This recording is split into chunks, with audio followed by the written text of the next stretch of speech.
Jesus is a great observer. Nothing goes unnoticed by him. He was observing the leaders of the church of his time, the people who were supposed to humbly serve God and his people, but instead they abused their power and used it just for their own gain, selfishness, and comfort. That's why Jesus said, "They preach, but they do not practice. They tie up heavy burdens hard to carry and lay them on people's shoulders, but they will not lift a finger to move them. All their works are performed to be seen. They love places of honor at banquets, seats of honor in synagogues, greetings in marketplaces, and the salutation Rabbi."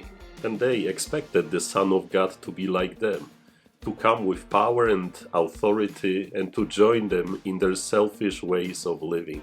That's why they couldn't accept the fact that the Son of God came not to be served but to serve others. They couldn't believe that the Son of God could come in a simple human form born into a poor family. They couldn't accept the fact that he was spending a lot of time with sinners, with tax collectors, and with prostitutes. This is not our God. Besides, how dare he criticize us, tell us that we are wrong? No, we don't want God like that. That's why they rejected and killed the Son of God.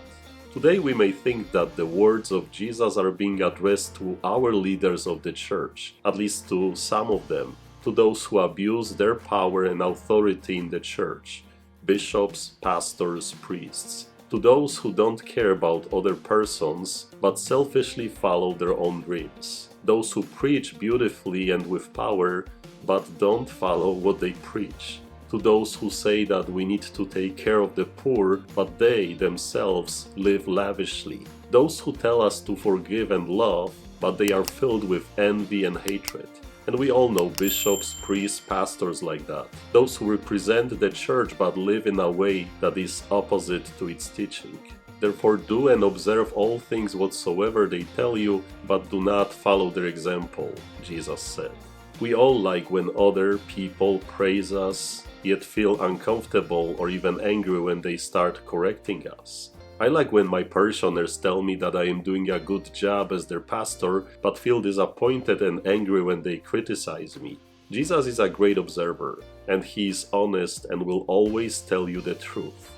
Just like he is telling the truth to the leaders of the church. He does not care if you are a bishop, a cardinal, a priest, a religious, or a lay person. We all are called to the same. The greatest among you must be your servant. Whoever exalts himself will be humbled, but whoever humbles himself will be exalted. Jesus knows us and he knows our intentions. He knows when we perform our Christian duties only to be seen and when we perform them out of love for God and another person. Jesus is a great observer and will always tell you the truth. You can either accept it or reject the Son of God, just like the leaders and many others have done over the centuries. So let's go to work, and God bless you.